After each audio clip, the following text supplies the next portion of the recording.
ുള്ളൊരു ഓർമ്മയ്ക്ക് വേണ്ടിയുള്ള ഒരു മൊമെന്റോ ഇവിടെ വെച്ച് വിതരണം ചെയ്യുകയാണ്. അപ്പോൾ ആദ്യമായി അത് കളരിക്കൽ ഫിലിംസ് എന്ന് പറയുന്നത് നിങ്ങളെല്ലാവരും കണ്ടിട്ടുണ്ടാവും. ഇപ്പോൾ എല്ലാവർക്കും അറിയാം. കാരണം മൂന്നാള് സൈജ് പണിക്കർ ഞാൻ തന്നെയാണ്, ജിതേഷ് പണിക്കർ, അതേപോലെ തന്നെ എൻ്റെ അനിയൻ മനോജ് പണിക്കർ. എല്ലാവർക്കും അറിയുണ്ടാവും, എനിക്ക് തോന്നുന്നു പരിചയപ്പെടുത്തേണ്ട ആവശ്യമില്ല. അപ്പോൾ അദ്ദേഹം കൂടെ ഇല്ലാത്തൊരു വിഷമമുണ്ട്. എങ്കിലും ഈ ഒരു സിനിമ അദ്ദേഹത്തിൻ്റെ അനിയൻ്റെ സ്വപ്നമായിട്ടുള്ള സിനിമ 25 ദിവസം പിന്നിട്ടു എന്ന് പറയുന്നത് വളരെ സന്തോഷമാണ്.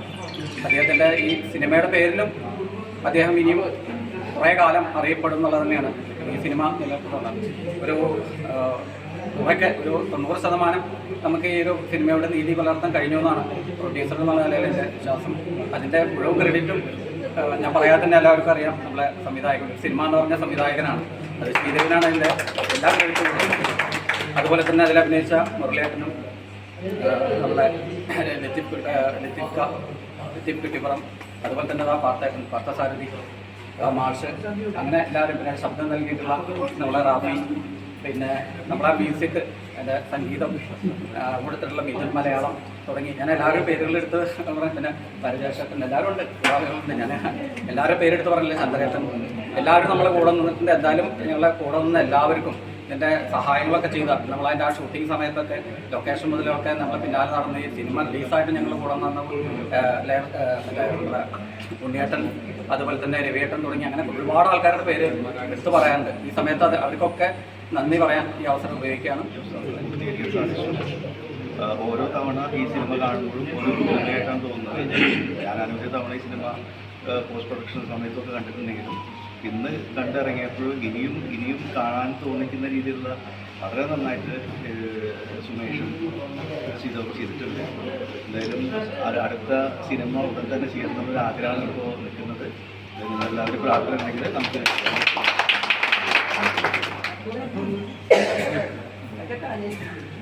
വലിയൊരു സന്തോഷമുള്ള നിമിഷത്തിലാണ് ഇപ്പോൾ നമ്മൾ നിൽക്കുന്നത്.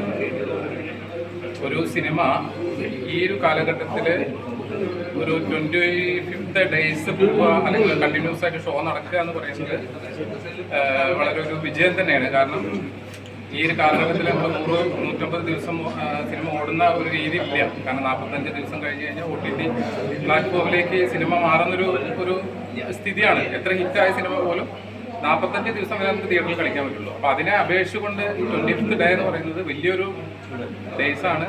അപ്പോൾ ഈ ഒരു സിനിമ ഇത്രയും ദിവസം കണ്ട് ഒരു ഷോ മുടങ്ങാതെ ഒരു 25ാം ദിവസം ആഘോഷിക്കുന്ന രീതിയിലേക്ക് എത്തിച്ചതിൽ ആദ്യമായിട്ട് നന്ദി പറയേണ്ടത് പ്രേക്ഷകരോടാണ്.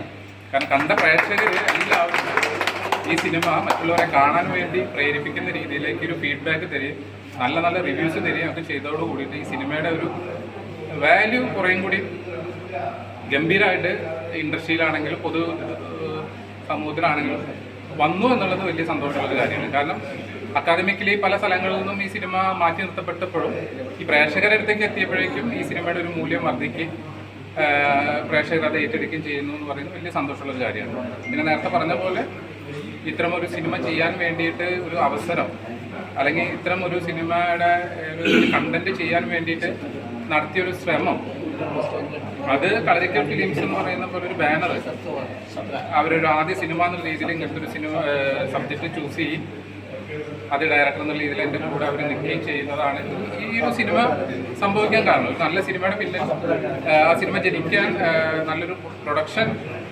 നിർബന്ധമായിട്ട് വേണം. അതിപ്പോൾ സാമ്പത്തികമായ സപ്പോർട്ട് മാത്രം ഉണ്ടായതുകൊണ്ട് ഒരു സിനിമ നല്ല സിനിമ സംഭവിക്കാമെന്നില്ല. ഞാൻ അത് പല സ്ഥലങ്ങളിലായിട്ട് പറഞ്ഞിട്ടുള്ളൊരു കാര്യമാണ്. അതിന് സർഗാത്മകത എന്ന് പറയുന്ന ഒരു കാര്യം വേണം. അത് പ്രൊഡ്യൂസർക്കും സിനിമയെ സ്നേഹിക്കുന്നവരായിരിക്കണം, കലാകാരന്മാരായിരിക്കണം, ബേസിക്കലി സാഹിത്യ അഭിരുചി വേണം. ഇതെല്ലാം ഉള്ള ആളുകളാണ് കളരിക്കൽ ഫിലിംസിൻ്റെ പ്രൊഡ്യൂസേഴ്സായിട്ടുള്ള മനോജേട്ടനാണെങ്കിലും സജിത്തേട്ടനാണെങ്കിലും ജിതേഷേട്ടനാണെങ്കിലും. അതിലേറ്റവും വലിയൊരു സങ്കടം എന്ന് പറഞ്ഞു കഴിഞ്ഞാൽ നമ്മൾ സന്തോഷവേളയിലും ഇതിൻ്റെ ഒപ്പമൊന്നും മനോജേട്ടനില്ല എന്നുള്ളതാണ് ഒരു സങ്കടമുള്ള കാര്യമാണ്. അതെന്നും ഒരു ഫീലായിട്ട് ഉണ്ടാവും. കാരണം ഈ സിനിമ ആലോചിക്കുന്ന സമയത്ത് അദ്ദേഹത്തിൻ്റെ മുഖം തന്നെയാണ് വരിക. കാരണം ഞാനും അദ്ദേഹം കൂടിയിട്ടാണ് ഈ സിനിമയ്ക്ക് ജന്മം കൊടുക്കുന്നത്. അപ്പോൾ അതൊരു നമുക്കൊരു വിഷമമുള്ളൊരു കാര്യമാണ്. അത് പോട്ടെ, ബാക്കി കാര്യങ്ങൾ ഇതാണ്. പിന്നെ ഇതിൻ്റെ ഒപ്പം വേറൊരു കാര്യം പറയാനുള്ളത്, ഒരു സിനിമ ചെയ്യുന്ന സമയത്ത് അതിന് കൂടെ ടീം വർക്കായിട്ട് ഒരുപാട് ആളുകൾ ഉണ്ടാവും. സിനിമ അങ്ങനെയാണ്, ഒരു കൂട്ടായ്മയുടെ ഒരു കാര്യമാണ്. നമ്മളതിൻ്റെ ഒരു എന്താ പറയുക, ഒരു ഡ്രൈവർ ആവുക എന്നുള്ളതാണ്. അപ്പോൾ അതിൻ്റെ ഇന്ധനം എന്ന് പറയുന്ന ഇതെല്ലാം കൂടെ നിൽക്കുന്നവരാണ്. അപ്പോൾ എൻ്റെ കൂടെ കട്ടയ്ക്കെല്ലാവരും കൂടെ നിന്നുകൊണ്ട് എല്ലാ ആർട്ടിസ്റ്റുകളാണെങ്കിലും ടെക്നീഷ്യന്മാരാണെങ്കിലും വളരെയധികം മികച്ച രീതിയിൽ അവരുടെ കോൺട്രിബ്യൂഷൻ സിനിമയിലുണ്ട്.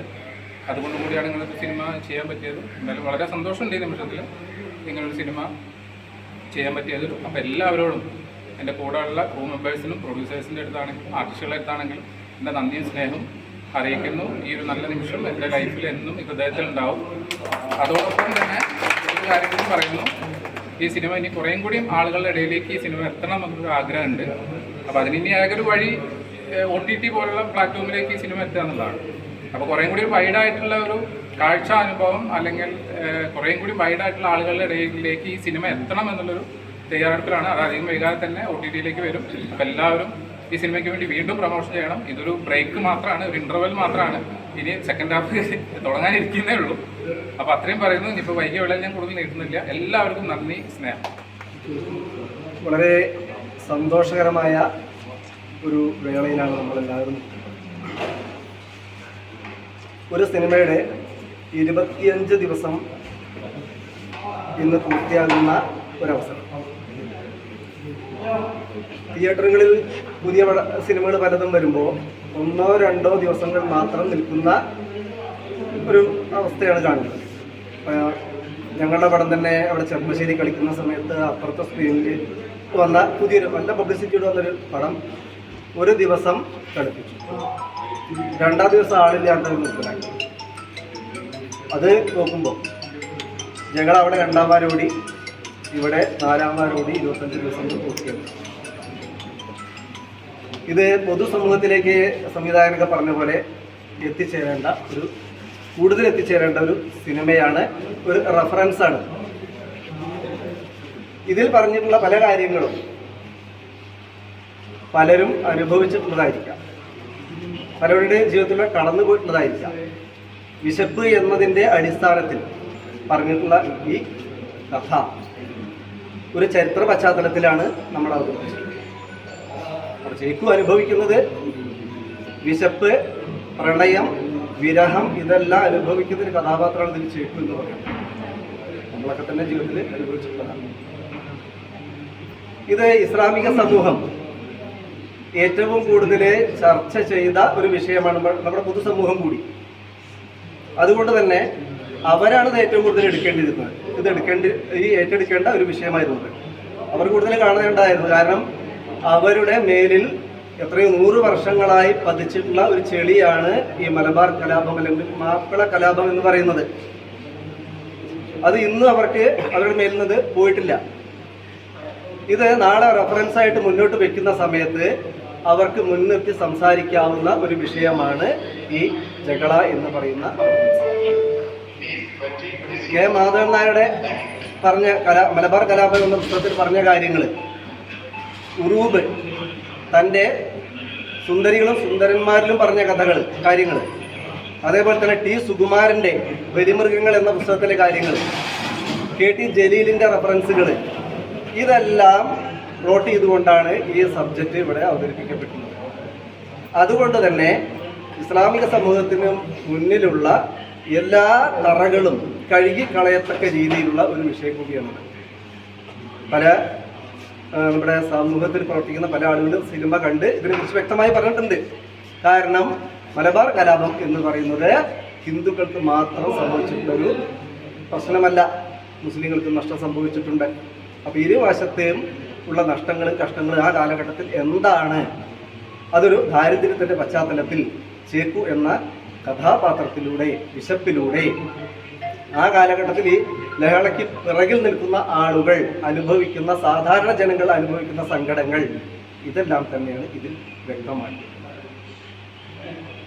ഇതിന് കാരണഭൂതരായിട്ടുള്ള ഇതിൻ്റെ നിർമ്മാതാക്കൾ മനോജേട്ടൻ, സജിത് ഏട്ടൻ, ജിതേഷ് ഏട്ടൻ, അതേപോലെ തന്നെ ഒരു കപ്പിത്താനെ പോലെ ഈ സബ്ജക്റ്റിനെ ഏറ്റവും മനോഹരമാക്കി തീർത്ത ശ്രീദേവ് കപൂർ എന്ന സംവിധായകൻ, അതിനെ അതിമനോഹരമാക്കി തീർത്ത ഫ്രെയിമുകൾ സൃഷ്ടിച്ച നമ്മുടെ DOP ചെയ്ത സുമേഷ് സുരേന്ദ്രൻ, അതേപോലെ തന്നെ ആദ്യം മുതൽ അവസാനം വരെ ഒപ്പം നിന്നിട്ടുള്ള ചന്ദ്രൻ പട്ടാമ്പി, നമ്മൾ അതേപോലെ തന്നെ ഒരുപാട് പേര് മനോഹരമായിട്ടുള്ള മ്യൂസിക് കമ്പോസ് ചെയ്തിട്ടുള്ള മിഥുൻ മലയാളം എന്ന് വേണ്ട ഇതിൽ വർക്ക് ചെയ്തിട്ടുള്ള ഇതിൻ്റെ ടെക്നീഷ്യന്മാരായിട്ട് നിന്നിട്ടുള്ള, അതേപോലെ തന്നെ ഇതിനൊപ്പം നിന്നിട്ടുള്ള ചെറിയ വേഷങ്ങൾ ചെയ്തിട്ടുള്ള ആളുകൾ പോലും എന്നോട് പറയണ്ടായി, ഞങ്ങൾ അതിൻ്റെ ഭാഗത്ത് അഭിമാനത്തോടെ അവർ പറയുന്നു.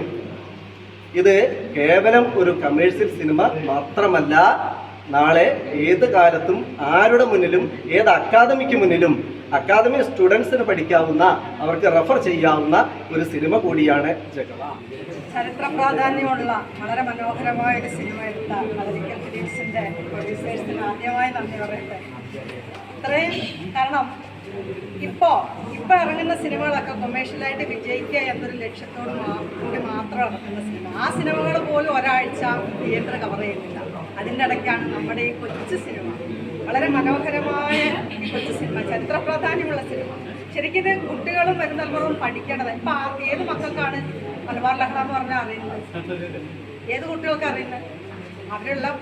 അവരെയൊക്കെ തിയേറ്ററിൽ കൊണ്ടുവന്ന് ഇതെന്താണ് വിശപ്പിൻ്റെ വില അറിയുന്ന സിനിമ. വിശപ്പ് എന്താണെന്ന് ഇപ്പോഴത്തെ തലമുറകൾക്ക് അറിയില്ല. എത്ര ഭക്ഷണം വേസ്റ്റാക്കുന്ന മക്കൾ, പുതിയ തലമുറ, അവരുടെ ഇടയിൽ അവർക്ക് വേണ്ടി ഇനി വരാൻ പോകുന്ന തലമുറകൾക്ക് വേണ്ടി ചെയ്ത ഈ ഒരു നല്ല സിനിമയ്ക്ക് നമ്മുടെ പ്രൊഡ്യൂസേഴ്സിനും ഭംഗിയായി ചിത്രീകരിച്ച ശ്രീദേവിനും എല്ലാവിധ ആശംസകളും സ്നേഹവും നന്ദിയും, മെമ്പേഴ്സിന് ചന്ദ്രേട്ടൻ കൂടെ അഭിനയിച്ച എല്ലാവർക്കും നല്ല നന്ദിയും സ്നേഹവും അറിയിക്കുന്നു. ഇനി ഇതുപോലുള്ള സിനിമകൾ ഉണ്ടാവണം. ഇതുപോലുള്ള സിനിമകളാണ് ഉണ്ടാവേണ്ടത്. ഇതുപോലുള്ള സിനിമകളെ പ്രോത്സാഹിപ്പിക്കുന്ന പ്രൊഡ്യൂസേഴ്സാണ് ഇതിൻ്റെ ആവശ്യം. ഇങ്ങനെ ഞാൻ കഴിഞ്ഞ വർഷം ഇപ്പം ഒരു കാര്യം IRFK ഇപ്പോൾ ഇവിടെ കോഴിക്കോട് നടക്കുന്നുണ്ട്, ഇൻ്റർനാഷണൽ ഫിലിം ഫെസ്റ്റിവൽ. ചലച്ചിത്ര അക്കാദമിയാണ് അവതരിപ്പിക്കുന്നത്. ഞാൻ പോയി നമ്മളെ ഇതൊക്കെ കണ്ടു. ഏതാണ് ഇപ്പോൾ IFKയിൽ ഹിറ്റായ സിനിമ അവാർഡൊക്കെ കിട്ടിയ ഫെമിനിച്ചി ഫാത്തിമ. സീറ്റില്ല, അവിടെ ഇരിക്കാൻ സീറ്റില്ലേ, നിലത്തൊക്കെ ഇരുന്ന ആൾക്കാർ കാണുന്നത്. ശരിക്കും ഇങ്ങനെ അല്ലെങ്കിൽ വേറെ വിധത്തിൽ നമ്മുടെ സിനിമയെ അതേപോലെ അംഗീകരിക്കപ്പെടേണ്ട സിനിമയാണ്. IFKയിലില്ലെങ്കിൽ ഈ കോഴിക്കോട് നടന്ന ചലച്ചിത്ര അക്കാദമിയുടെ ഫെസ്റ്റിവലിലെങ്കിലും നമ്മുടെ സിനിമ വരേണ്ടതായിരുന്നു തീർച്ചയായിട്ടും. എന്തൊക്കെയോ കാരണങ്ങളാണ്, പറയാവുന്നതുമായ പല കാരണങ്ങളാലും നമ്മുടെ സിനിമ മനഃപൂർവ്വം തഴയപ്പെട്ടതാണ് പല സ്ഥലത്തും. ഇനിയും ഇങ്ങനെ ഉണ്ടാവാതെ നമ്മുടെ സിനിമയെ എല്ലാവരും നെഞ്ചോട് ചേർത്തതിൽ ഇനിയും കാണാട്ടോ OTTയിൽ വരാൻ നമ്മൾ ശ്രമിക്കും. തീർച്ചയായിട്ടും എല്ലാവരും കേരളം മുഴുവൻ ഈ സിനിമയെ നെഞ്ചോട് ചേർക്കുമെന്ന് ഞങ്ങൾക്ക് ഉറപ്പുണ്ട്. എല്ലാവരോടും നന്ദി. തീർച്ചയായും രണ്ടാം പാതി മൂന്നാം വട്ടവും ഞാൻ ഈ സിനിമ കണ്ടു. അത്യപൂർവമായിട്ടാണ് ഒരു സിനിമ 2 പ്രാവശ്യം കാണാറുള്ളത്. എൻ്റെ അടുത്ത സുഹൃത്തുക്കളൊക്കെ ഈ സിനിമയുടെ ഭാഗമായതുകൊണ്ട് മാത്രമല്ല എനിക്ക് ഈ സിനിമ മുഷിയാതിരുന്നത്. കാരണം അതിനകത്ത് സത്യത്തിലോ സൗന്ദര്യത്തിലോ ഒരു കോംപ്രമൈസും ഇല്ലാത്ത വിധത്തിൽ ആ സിനിമ ചിത്രീകരിക്കുന്നത് 100 വർഷം മുമ്പുള്ള ഒരു കാലഘട്ടത്തെ ചിത്രീകരിക്കുക, ആ ചിത്രീകരണത്തിൽ പുലർത്തിയ സൂക്ഷ്മത, ആ കാലത്തെ ഭൂപ്രകൃതി, ആ കാലത്തെ ജനപ്രകൃതി, ഭാഷ, സർവോപരി ആ കാലത്തെ ഏറ്റവും കരാളമായ ജീവിതാനുഭവമായ വിഷയം. അതിൽ ഓരോ കഥാപാത്രങ്ങളെയും അവരുടെ ഡയലോഗുകളെയൊക്കെ നമ്മൾ വീണ്ടും വീണ്ടും കേൾക്കുമ്പോൾ ആ സിനിമയുടെ രാഷ്ട്രീയ പ്രാധാന്യം തിരിച്ചറിയണം. ഒരു സമൂഹത്തിൽ ചെയ്യാവുന്ന ഏറ്റവും വലിയ സർഗാത്മക രാഷ്ട്രീയ പ്രവർത്തനം സിനിമാ പ്രവർത്തനമാണ് എന്ന് പറഞ്ഞിട്ടുണ്ട്. കാരണം അത് പ്രായോഗിക രാഷ്ട്രീയമല്ല, അധികാര രാഷ്ട്രീയമല്ല. അതിനെയൊക്കെ തന്നെ അതിൽ മൂടുന്ന അഴിമതിയുടെ മറ്റു തരത്തിലുള്ള കറകളെ ഒരു വയർ ബ്രഷ് കൊണ്ട് ഉരച്ച് മിനുക്കുന്ന പോലെയുള്ളൊരു പ്രവൃത്തിയാണ് യഥാർത്ഥത്തിൽ സിനിമയ്ക്ക് ചെയ്യാറുള്ളത്. അപ്പോൾ ഈ സിനിമയിൽ ഷിയാമോ മുസ്ലിയർ എന്ന് പറയുന്ന കഥാപാത്രത്തിൻ്റെ ഓരോരോ ഡയലോഗുകളും ആ വയർ ബ്രഷിൻ്റെ പ്രവൃത്തിയാണ് ചെയ്തിട്ടുള്ളത്. കാരണം നാനാതരത്തിൽ ഒരു സമൂഹത്തെ വിഘടിപ്പിക്കാനും വോട്ടിന് അനുകൂലമായി ചരിത്രത്തെ ട്വിസ്റ്റ് ചെയ്യാനുമുള്ള വൃത്തികെട്ട കൗശലങ്ങൾ ധാരാളമായി നടക്കുന്ന ഈ കാലത്ത് ഇതുപോലെ ഒരു സിനിമ ആവിഷ്കരിക്കുക എന്നത് അതിനുവേണ്ടി വലിയ രക്തരൂക്ഷിതമായ യാതൊരു രംഗങ്ങളും കാണിച്ചിട്ടില്ല. ഇന്ന് സിനിമകളൊക്കെ ഒരുതരം ഇറച്ചുവിട്ട് കട പോലെ. അപ്പോൾ ഒരു ചോരത്തുള്ളിയും കാണിക്കാതെ, ഒരായുധവും ഒരാളുടെ ശരീരത്തിൽ വീഴുന്നത് കാണിക്കാതെ, മലബാർ ലഹളയുടെ ധ്വനി ആ കാലത്ത് ജീവിച്ച സാധാരണ മനുഷ്യന്റെ ഭയാശങ്കകളിലൂടെ ആവിഷ്കരിച്ചു എന്നുള്ളതാണ് ഈ സിനിമയുടെ ഒരു ബ്രില്യൻസ്. സിനിമയിലുടനീളം കാണാൻ സാധിക്കും. ഇതിൽ അഭിനയിച്ച ഓരോ കഥാപാത്രങ്ങൾക്കും വിശേഷിച്ചും ഈ സിനിമ സംവിധാനം ചെയ്ത ശ്രീ ശ്രീദേവ് കപൂരിനും അതുപോലെ തന്നെ ഈ സിനിമ ഇങ്ങനൊരു സിനിമ യാഥാർത്ഥ്യമാക്കുന്നത് അതിന് നിർമ്മാതാക്കൾ ഉണ്ടായതുകൊണ്ടാണ്. അതിന് മുന്നോട്ട് വന്ന കളരിക്കൽ ഫിലിംസിനും ആസ്വാദകൻ എന്നുള്ള നിലയ്ക്ക് എൻ്റെ എല്ലാവിധ ആശംസകളും അഭിനന്ദനങ്ങൾ അറിയിക്കുന്നു.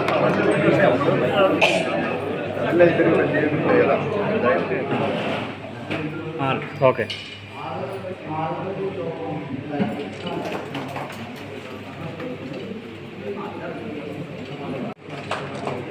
റെഡി? ആ ഓക്കെ.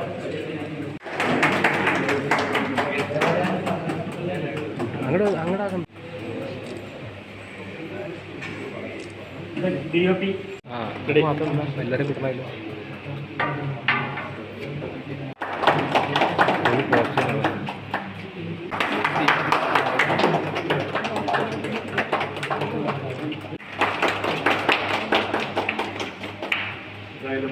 ഒറ്റ കാര്യം ഒന്നുമില്ല.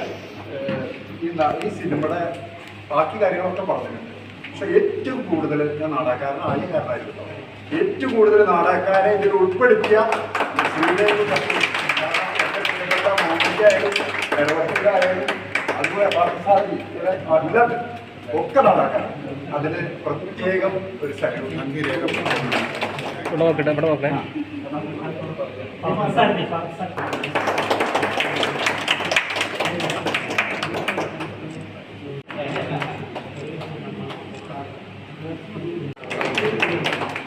ഒരു മിനിറ്റ് ഏട്ടാ, വീഡിയോ എടുക്കണ്ട. ഒരു മിനിറ്റ്.